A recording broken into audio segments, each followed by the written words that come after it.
9월 10일 화요일, 오늘 10% 이상 급등한 종목과 그 이유에 대해서 알아보겠습니다. 오늘 장은 오후 4시 키움증권 기준으로 코스피 지수는 0.49% 하락한 2523.43포인트로 마감했습니다. 외국인과 기관은 매도로 임한 가운데 개인은 매수로 대응했네요. 오늘 코스피 거래 대금은 8조 원입니다. 한편 코스닥 지수는 1.16% 하락한 706.20포인트로 마감했습니다. 외국인과 기관은 매도로 임한 가운데 개인은 매수로 대응했습니다. 오늘 코스닥 거래 대금은 5조 원입니다. 그럼 본격적으로 오늘의 급등 종목들을 살펴볼게요. 오늘 10% 이상 급등한 종목은 총 28종목으로 코스피에서는 3종목, 코스닥에서는 25종목이 나왔습니다. 이 중 상한가 종목은 하이트론, 코콤 베셀, 우리바이오, 네온테크, 엑셀세라피틱스, 제이시언 시스템, PC디렉트 8종목이고요. 오늘 하한가 종목은 클리너믹스 한 종목이 있었습니다.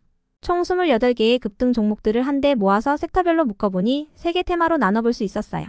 그 외 나머지는 개별 이슈로 오른 종목들인데요. 먼저 1번 드론 섹터입니다. 미국 하원이 세계 최대의 드론 제조업체인 중국 DJI 신규 제품의 미국 내 사용을 금지하는 법안을 처리했습니다.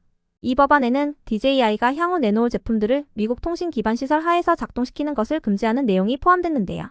해당 소식에 국내 드론 관련주들이 반사수의 기대감을 입으며 강세를 보였습니다. 다만 해당 규제는 이미 생산되어 판매 중인 DJI 기존 제품에는 적용되지 않으며 해당 법안이 법제화되려면 상원을 통과해야 한다고 전해졌습니다. 상한가를 닫은 순서는 베셀, 네온테크, 제이시언 시스템, 코콤, PC디렉트 순이었으니 참고해주세요. 다음은 이번 미국 대선 섹터입니다. 현지 시간으로 10일 해리스 부통령과 트럼프 전 대통령의 첫 대선 후보 TV 토론이 열릴 예정입니다. 한국 시간으로는 내일 오전 10시에 열릴 예정인데요. TV 토론을 앞두고 트럼프 전 대통령은 마리화나에 대한 연방 규제 완화를 지지한다고 밝혔으며 이 같은 발언은 해리스와 트럼프가 지지율 박빙을 보이는 상황 속에서 트럼프가 젊은 층 표심에 구애하려는 행보로 해석되고 있습니다.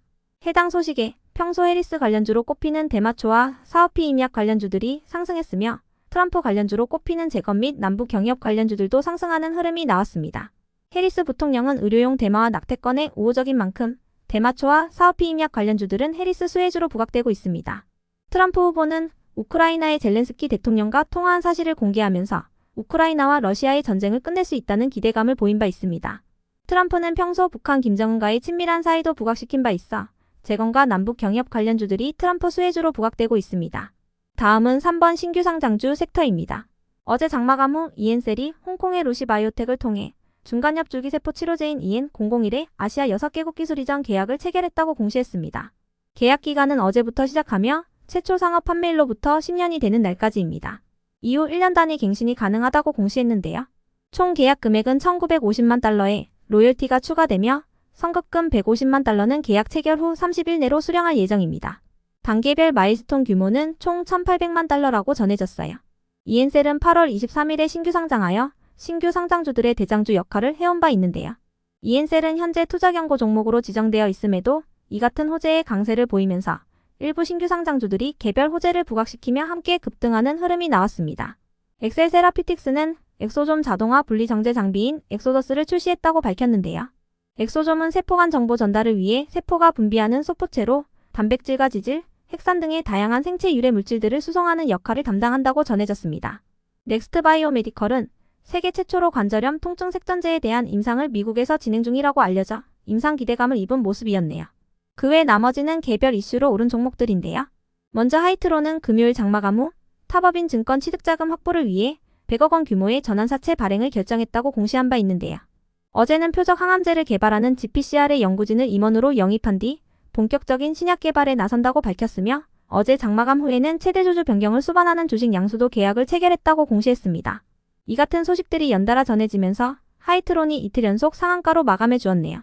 이어서 플루토스의 급등 이유는 파악되지 않았지만 플루토스는 최근 전환사채 전환가액 조정이 마무리된 이후 강세를 이어가고 있다는 특징주가 붙어준 바 있으니 참고해 주시고요.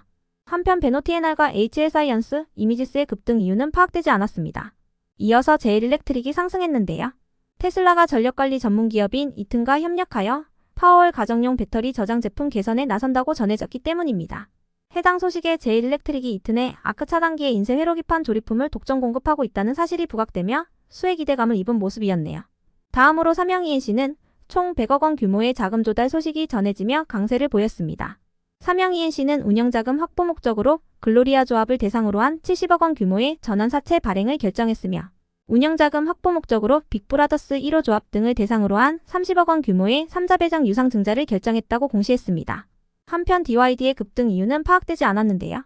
DYD는 11월에 있을 미국 대선을 앞두고 트럼프를 앞서고 있었던 해리스 부통령의 지지율 우위가 흔들리고 있다는 여론조사 결과가 전해지면서 어제 재건 관련주로 부각되며 상한가로 마감한 바 있습니다. 재건과 남북 경협 관련주들은 대표적인 트럼프 수혜주로 부각되고 있으니 참고해 주시고요. 재건 관련주 중에서도 DYD는 어제 최대 주주가 변경될 가능성이 있다는 내용의 기사가 붙어준 바 있습니다.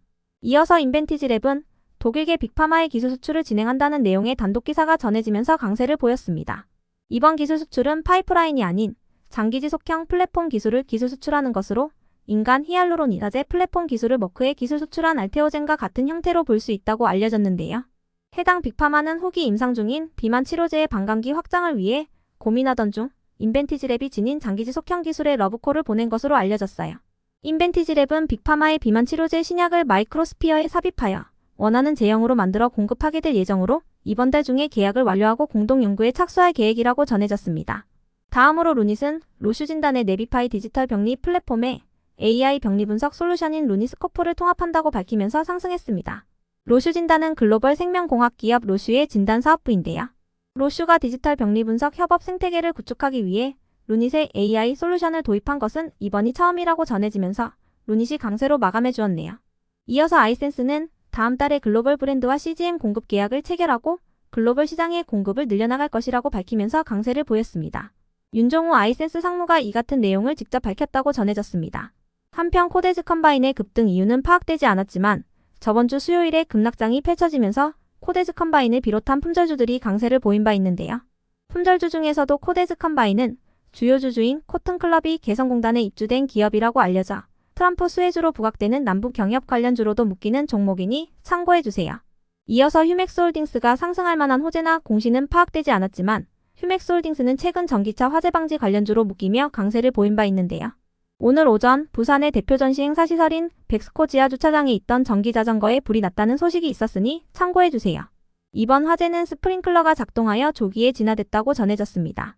다음으로 남양유업은 어제 장마감 후 주식 거래를 활성화하고 주주 가치를 높이기 위해 자사주 소각과 액면 분할을 결정했다고 공시했던 종목입니다. 남양유업은 자사주 4269주를 소각할 계획이라고 공시했는데요. 금액으로는 231억 원 규모이며 소각 예정일은 오는 9월 19일입니다. 또한 유통되는 주식수를 확대하기 위해 한 주당 액면가를 5,000원에서 500원으로 분할한다고 공시했는데요. 이에 따라 종류 주식은 20만 주에서 200만 주로 총 10배가 늘어날 예정입니다. 이 같은 주주환원 정책 발표 속에서 남양유업이 강세로 마감해 주었네요. 이어서 YC캠은 반도체 유리기판의 핵심 소재 상업 생산을 개시한다고 밝히면서 강세를 보였습니다. YC캠이 양산하여 공급하는 소재는 유리기판용 포토레지스트로 최근 국내 고객사의 양산 평가를 통과하여 본격적인 공급이 시작될 예정이라고 전해졌습니다. 끝으로 오늘은 하한가를 간 종목도 한 개가 있었는데요. 클리노믹스가 하한가를 갈 만한 악재나 공시는 파악되지 않았습니다. 다만 클리노믹스는 저번 주 화요일에 김병철 백서현 각자 대표에서 백서현 단독 대표로 대표이사가 변경된다는 공시가 있었으니 체크해주세요. 그럼 오늘의 거래량과 거래대금 상위 종목들을 시장별로 살펴보고 마칠게요.